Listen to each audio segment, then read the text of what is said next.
going to make it perfectly clear again to people who keep making up bullshit stories and twisting everything to be sinister about me in the last 9 years since 2015. The twisting of any information that I've said has been done deliberately, and it's deliberately to show me in a false light. So therefore, that is criminal defamation. Okay, criminal defamation that led to privacy laws being broken into my life, prying, confidentiality laws that have led to me being harassed, exacerbation of health conditions. Those exacerbations of health conditions has recklessly endangered my health. It has denied me the truth, which has financially disadvantages towards me. That falls under the criminal offence of fraud. That's just a starting with. Each of those statements I just made is a criminal offence that carries a jail sentence. The least of the offence is prying laws, which means being in the facility of somewhere where they reside or work or socialise with the intent to pry in their life. That's 3 months jail. I'm telling everyone now, I'm not wearing this. Like I've already said, my mother's side will argue black is blue just to cause trouble in someone else's life. That's what women do. And that is what women do. It's a deliberate attack. It's a personal attack. It's a vendetta attack. And it's something that I'm not going to back down. There's no one, I'll be very clear, there is nobody in Australia that I want in my life. No one. I didn't come back to Australia to visit people or to socialise. I came back to press criminal charges after this bullshit since 2015. And that also means towards my own twin sister, yes. Because after seeing the behaviour the last 9 years, it makes me reflect on my entire life. And I look at that and think, she's always been dishonest.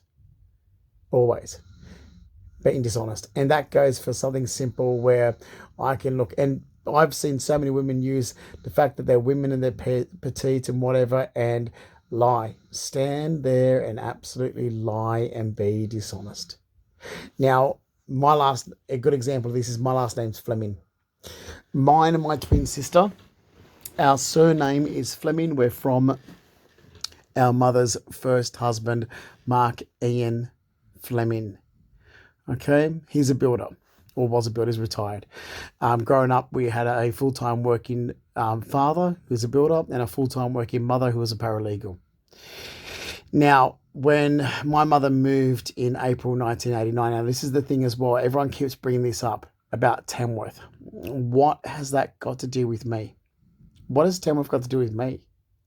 That's only a place. And I'll be very specific again. Okay. What happened was, in 1988, my mother married her second husband, some deadbeat loser, Mark Jeffrey Rackley. She was on the rebound when my dad divorced her. So Mark Ian Fleming divorced Carol. She was on the rebound, and this weird fucking freak that she married, Mark Jeffrey Rackley, some deadbeat. Now, this is exactly what happened. Mum worked... Still, so Mum's always worked for Ian Scholbach since she was 16. Ian Scholbach was like an uncle to Amanda and myself, as I've said. And Margie Clay should have been more to be able to confirm that. Margie Clay was my mum's junior secretary who would make comments like, and I was still in touch with Margie Clay right up until 2015 when this trouble was caused. So Margie Clay used to make comments to say, I've known Justin before he was born because I knew him when, his mother, I was his mother's secretary when his mother was pregnant with him. So that's the truth. Okay? And she would remember when we were born and we were premature and we're in the children's hospital. And she would remember, Ian Scholbach and Ian Scholbach's wife, Diane Scholbach. Ian and Diane Scholbach from Clifton Gardens there in Mossman, David Street. Diane was one of my mum's best friends. And she was. I remember Diane very clearly growing up, right up into 2005 when she passed away. And I went to Diane's funeral in October 2005. I haven't kept in touch with them since then. That was the last time I actually saw Brendan Scholbach, their adopted son. That was in October 2005. And Mrs. Eagles, the grandmother, was still alive then as well. Saw her at the funeral, and that's true. So again, Margie Clay, Mum's junior secretary, lived not far from this property you see here on the screen, which is where we grew up. Margie Clay lived in Minchinbury with her first husband, Trevor. All right. So what I have said is the truth. Now, my mother moved to Tamworth, fine. Like I said, this all started because my mother married her second husband. Her father didn't approve for good reason. No one approved. Carol was an insane idiot to go out with the Rackleys. And there was an issue. So Mum was still working in the city. However, she picked up another temp job in Parramatta. Okay? And during that time, we were always at our grandparents' place in Kerry Road, although we lived on Dunsmore Street. And that was 2 days a week that we just went home by ourselves. Now, my nan found out about this, went off ahead, abused my mother over it, because this was all to help Mark Rackley. Like I said, Mark Rackley had his life paid for, whether it was my father paying for the fucking Rackleys or, my mother. So, yeah, I'm sick of the fucking Rackleys.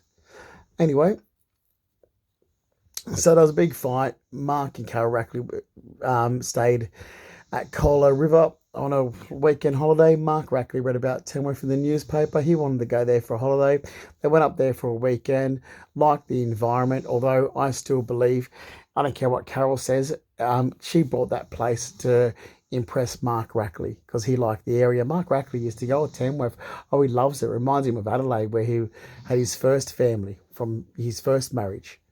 Mark Rackley has had children in Adelaide who ended up moving to Tamworth. So, yeah, Carol went up there for a weekend holiday and bought a house there. Okay, that's the truth. That's how that happened. So then she moves up there in April 1989. All right, no friends, no family. And now if anyone ever called, so they look at Mum's new married name, it's Rackley, and if they say, Justin Rackley, I would turn around and say, my last name's not Rackley, it's Fleming. My mother's only just remarried before moving here, so you can call me Fleming. She's got a different last name to us. Now, I'm a very honest person and put people in their place straight away and say, don't call me Rackley. That's not my last name. I'm not known as Rackley. I've never been known as Rackley. There's no official documents. There was no name change. There's no adoption. There's no nothing. There is nothing legal. Don't call me Rackley. People were put in their place by me. But Amanda stood there. And I'd be like, are you going to correct them? It's always like, Amanda, are you going to correct these people? They just called you Amanda Rackley. Are you going to correct them and tell them your last name's Fleming? And that's where I've looked at in the last 9 years. It's like, well, she was always dishonest. Because she did. She stood there and it's like, they called you Amanda Rackley. And it's like, your last name's Fleming. You didn't correct them. So that makes you look very dishonest in my eyes. That shows, to me, psychology, that shows dishonesty. What, you can't just correct somebody because they've just called you, but they have wrong information. Which is what I do all the time. It's like, no, that information is incorrect. So I've always been a very open book, honest person to turn around to someone and say, no, that's not true. Correct it. So again, yeah, my last name's Fleming. It's always been Fleming. I've never been known as my mother's second husband's last name. Now, let's get back to this property that you can see here on the screen. This is where I grew up. This is in Dunsmore Street. Now, in 2016, I was harassed over because of the fact that I said that the entrance to the side, so if I try and zoom in here, you see the long driveway. If you're driving up to the house, you see the long driveway. And if you're going up to the house, okay, and you make a right turn there, it's a utility entrance. What you would call it a utility entrance. What else would you call it? I made a mistake. I said service entrance, and someone goes, "Oh, you had service." I'm like, I never said it's service workers or anything. I said it's a service. It's utility. It's where the trucks drive in, because that's the main entrance to the house. See that long driveway? There's a long driveway there. Goes up to the house. That grey structure there, that grey roof, that's the garage. The tile roof, there's the house. There's the entertainment area off the back of the house. That cement colour there, that's a sandstone pavement. That blue colour there, that's a swimming pool. There's the stables over there. So you can see, there's the horse stable complex, landscape garden, swimming pool, garage. You can see that sort of dark blackish area and whitish area there off the back of the house. That's a massive big entertainment area. The main house, the So you can see the long driveway that goes up to the house. Okay, and this area here, this entrance right here, where there's that little sort of shed there as well. Okay, that right there, okay, that just there is an entrance to the right that takes you up into this area where, you know, you got the feed sheds and the stables. So you would call that a utility entrance because that's what it is. It's where you drive the trucks in. What else would you call it? We're going to say side entrance. Okay, call it the side entrance. Sorry for using it vocabulary. I'm, you know, learned English, so utility entrances is in the English word. And what is that? A side entrance? It's a utility entrance. It's what is it used for? Like, use your brain. What is that entrance to the right of the driveway used for? Trucks dropping off and loading. So it's a utility entrance. What is it used for? Oh, you drive a truck in there and you drop off horse gear, horses, or feed, you know, and so forth for the horses. So it's a utility entrance. So use your vocabulary. It's a utility entrance. It's not a main entrance. It's not an entrance taking you up to the garage, is it? Where that long driveway, you see the long driveway? That big long driveway there? I love this house. Sorry, I think my mum's insane. I agree with my mum's parents. She was insane to ever sell that. She had a property 10 minutes from Parramatta. Reginald always said that your mother's a nut job. I mean, she had acres of land 10 minutes from Parramatta.